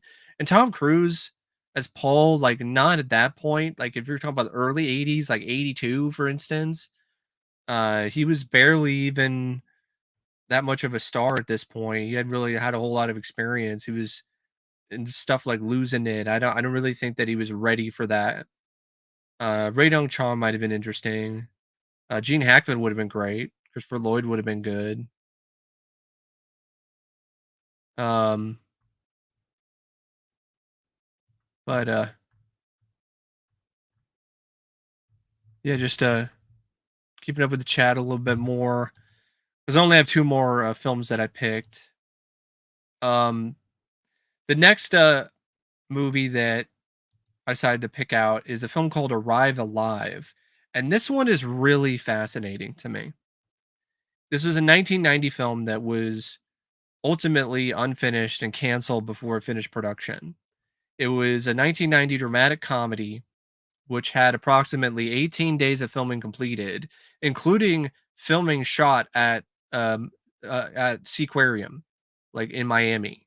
So they actually shot on location and paid to shoot on location. They paid actors. They paid a director. The script was written by Michael O'Donoghue and Mitch Glazer, and it had gained a lot of interest around Hollywood during the '80s before entering production at Paramount in 1990. It starred Willem Dafoe and Joan Cusack, and it was directed by Jeremiah S. Chechik, who you might be familiar with. Uh, he directed National Lampoon's Christmas Vacation, as well as various other films. And filming was apparently shut down due to studio executives' dislike of Defoe's comedic performance. After $7 million had already been spent on principal photography. No footage from the film has been released to the public. And I find that absolutely insane that there was a movie that featured Willem Dafoe in a comedic role. And first off, they thought that that was going to work. Second, that they didn't just complete it anyway, so they didn't like just lose millions of dollars. Paramount must have been in really good shape financially to just eat $7 million in 1990, and yeah, they were. I mean, this is right after Last Crusade and a bunch of other hugely successful films for the studio. So Paramount was doing well. So they were probably like, we don't really need this Willem Dafoe comedy movie, and this is probably not going to do well. So uh, we are going to just cancel this altogether. But I can't sit here and say that I would not have loved to have seen whatever this train wreck would have been. Like, this is an era. this is a decade where we got films released like Frozen Assets with Corbin Burnson and Shelley Long that featured a plot about sperm bank donations. That actually got made and got released. But this movie, with Willem Dafoe in a comedic role and Joan Cusack as a co-star, no, we couldn't. No, that's too much. That's too bad of an idea. We can't let that happen. I wonder who that executive was who saw the footage and was like, "This can't happen. Burn this." Is it like the scene in is it like the sequence in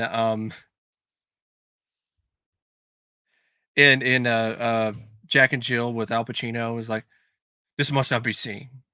Burn this." um but yeah, the history of this concept is that Mitch Glazer and Michael Donahue, they started as writers on SNL. They would move into writing feature films. They co-wrote Scrooged.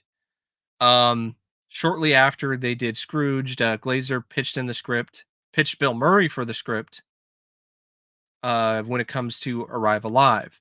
So, yeah, originally was trying to get Bill Murray to play the role, and that definitely would have been a much better fit.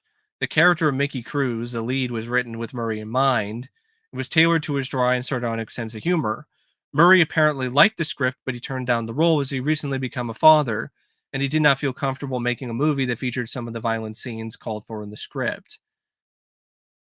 Joan Cusack was cast in the role of Joy. Jeremiah S. Chechik was signed on to direct after having coming off the success of Christmas Vacation. Willem Dafoe was cast to play Cruz instead, and filming commenced in 1990. Dafoe had received great critical praise for his films, including Platoon and Last Temptation of Christ, and Paramount was eager to have him headline more films. Arrive Alive would be a departure from Dafoe's more dramatic work. Filming lasted for approximately 18 days before studio executives viewing the dailies became concerned that Defoe did not have the correct comedic sensibilities to deliver the cynically comedic dialogue that was originally written for Murray. It was written for Bill Murray, and William was intense and brilliant and exciting, but there was kind of a casual, offhanded Bill Murray thing that was baked into the character. The guy had to be really charming, you had to be breezy with it, and they didn't feel that Willem really had that capability, or at least he wasn't showcasing that in the dailies. Filming was taking place at Miami Seaquarium when the call came from the studio stating the production was to be shut down. This would have been for the opening scene where the character Mary Oscolella is murdered. It would have involved Lolita, a real performing killer whale at Miami's Seaquarium. Um, so none of the film footage has been made public. It's not clear if any of it still exists. The film script, though, was released with an article about the film's failed production in an online movie magazine, Backstory, in 2021. There are some stills that are available when it comes to the filming of the movie or potential stills from the film itself. Um, there's some released lost footage that's supposedly on video, um, but it's not confirmed exactly where the source is from. There actually is a plot synopsis about the movie. The plot would have been about a guy named Mickey Cruz, self-centered hotel detective working and living in Miami's fictional De Soto Hotel. He runs into former exotic dancer turned prospective real estate agent Joy. After investigating her missing dog, a disappearance he in fact orchestrated in order to get close to her. Following the murder of killer whale trainer Mary Oscoella, the Seaquarium, a series of events brings Cruz and Joy into an investigation involving corrupt city officials, crooked contracting, shady land deals in the Everglades, and a local tribe of Mikosiki. Butchered that. I think it's like an Indian tribe or something. Um, but yeah,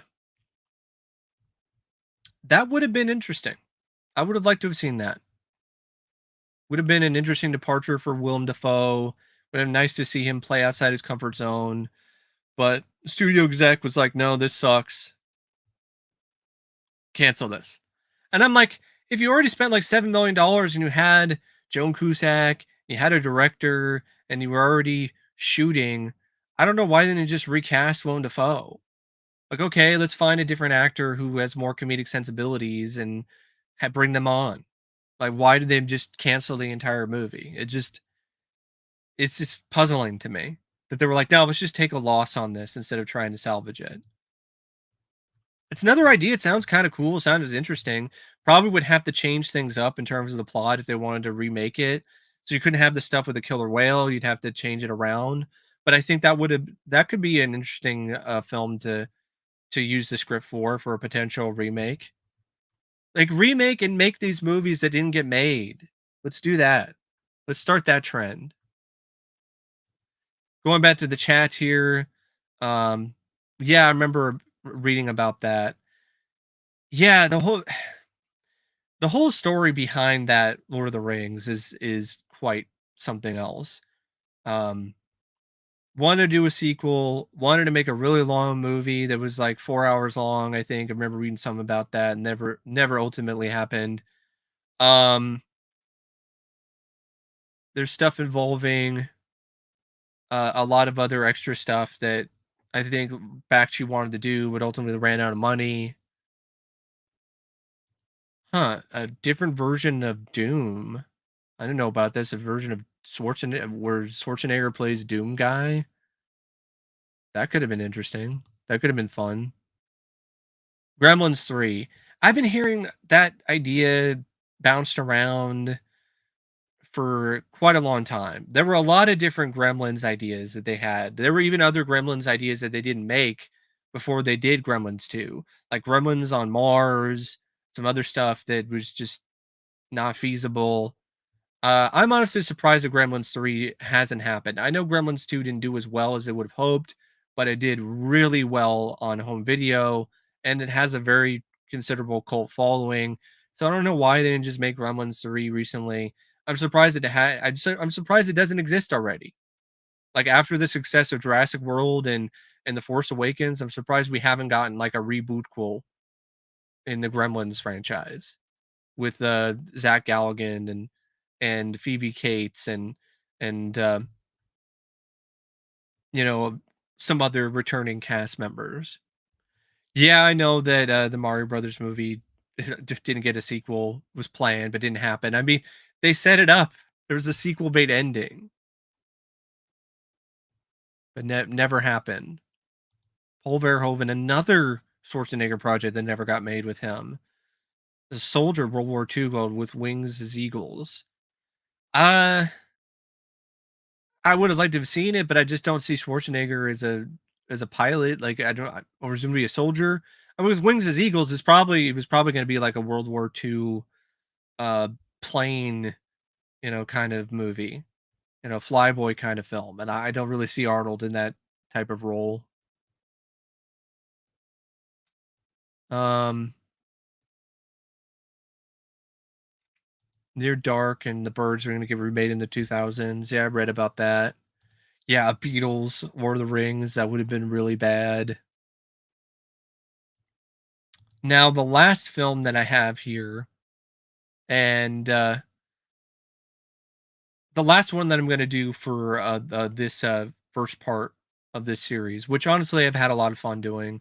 Uh, it might not be one of those things that's going to get a ton of views, but I'm hoping the more I do it, the more engagement I'm going to get from you guys and gals in the chat. Um, but the next film is called Asura, and this is a 2018 film. Actually, it's a Chinese production and it's a epic fantasy film that's inspired by Buddhist mysticism. It was produced by Alibaba Pictures. It was written by Zen Zhan Yang, and it was stunt coordinator Zhang Peng's directorial debut. It was supposed to be the first in an epic trilogy, and it was released in 2018. And to this day, it's considered to be the most expensive Chinese movie ever produced. It's cost $113.5 million, and it came out on July 13th of 2018, and it only grossed $7.1 million in the box office. It was pulled from theaters following a statement on social media that did not explain the reason for the cancellation. Zenjon Pictures, the main producer, told Chinese news the decision was not just due to low box office. We plan to make some changes to the film and re-release it, but there have been no re-releases of the film, and it can't be found anywhere to watch. Um, there is a trailer that exists, and I saw the trailer. It looks like a generic sci-fi fantasy movie from around this time. Honestly, I would be curious to see it just to see the work of the visual effects artists. So it's not completely lost.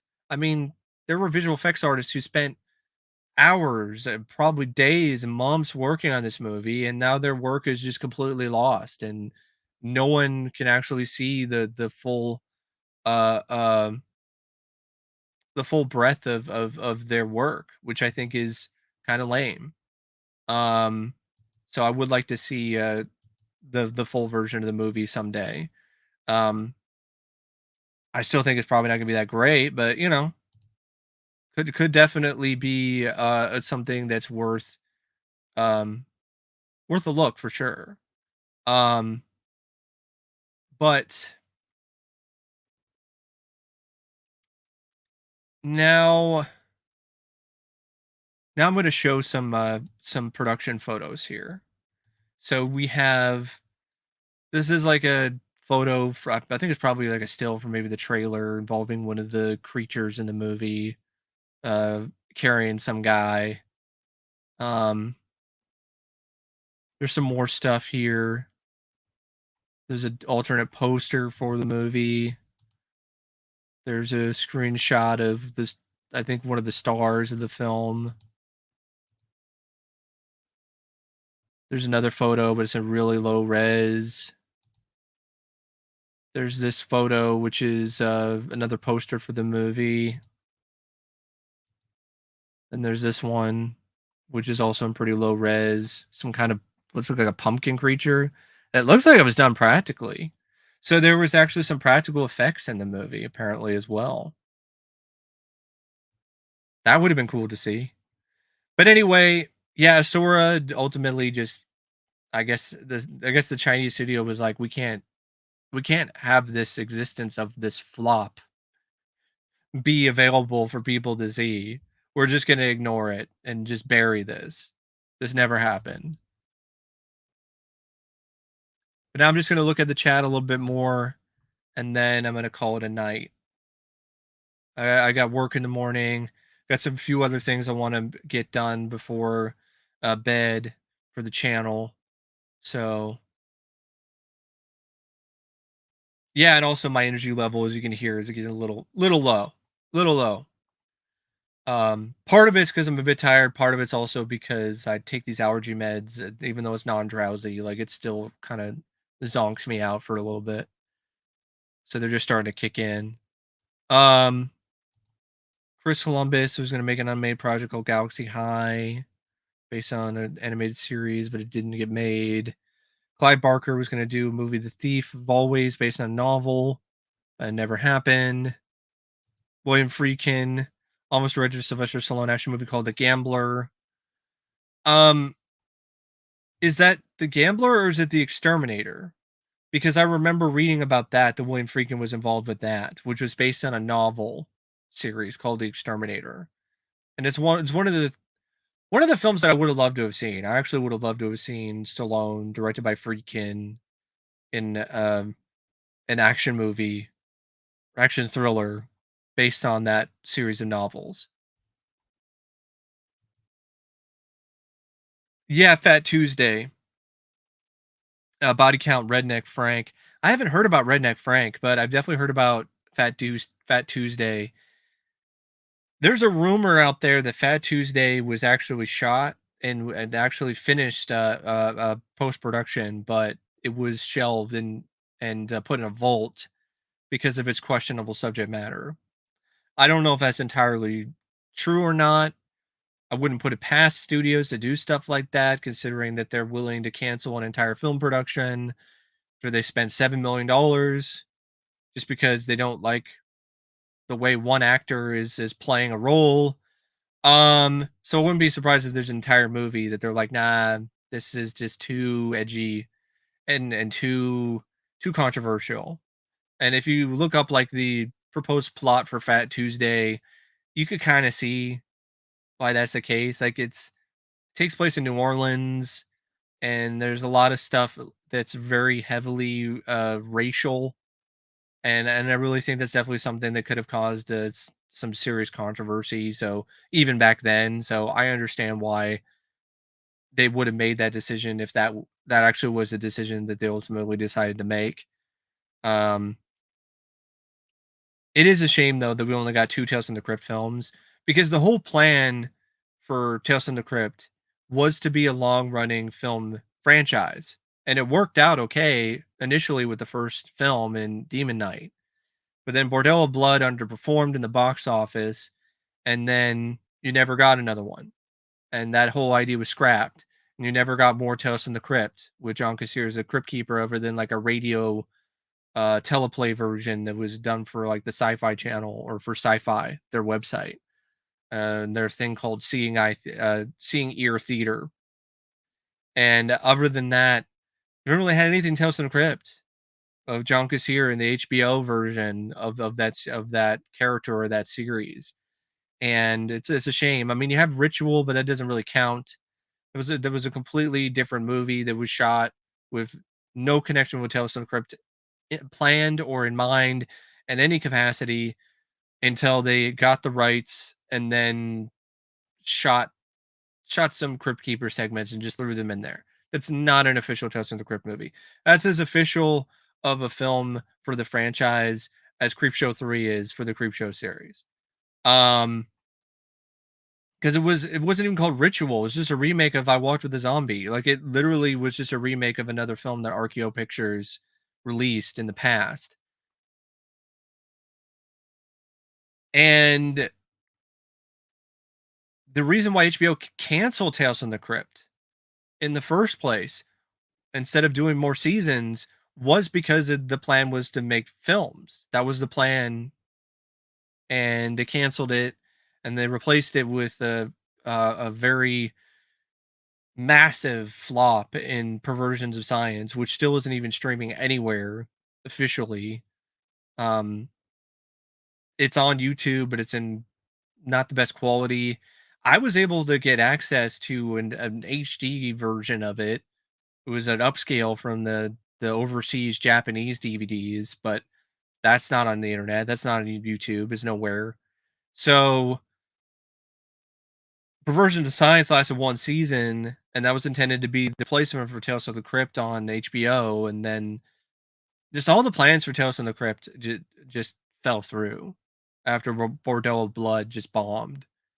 And it's a shame. I would have loved to have seen more seasons of the show with new original stories written by different writers, different episodes directed by different acclaimed filmmakers. I think that show could have lasted like 3 more seasons. I think they could reboot it now and do more episodes, and I think it could be a huge hit for Max. But there's just rights issues and there's all kinds of problems involving Tales from the Crypt right now, so probably won't ever happen. But yeah, I it is something that is like a dream project of mine. Like I really would like to see more Tales from the Crypt with John Kassir as a Crypt Keeper. Um, but as the days go by, it just seems like it's just more and more like that's not going to happen because of, issues involving the rights and stuff like that. Um, but let's just look at a few more unmade stuff here from Alex. He's a treasure trove of information on unmade movies. Diamond Dead, a rock and roll movie film with Asia Argento. Hmm. John Hughes, Daniel Stern playing Exterminator. An architect who's trying to finish his project that day, and a bee comes into the house. So was it going to be like of unknown origin, with with Peter Weller, but with Daniel Stern? Was it like more comedic version? Like I could see that. That could be a fun dark comedy. Um, but yeah, that's it. That's it for this first episode of Lost Cinema. I hope you enjoyed this stream. Forgive me for my low energy. Like I'm gonna try to be a little bit more peppy in the future. Um, Stay tuned for more Lost Cinema in the future. I'm gonna handpick some more selections to discuss and get you all involved with it and answer some questions and hopefully it'll be another enjoyable couple hours. But anyway, thanks for watching, and until next time, see you later. See ya.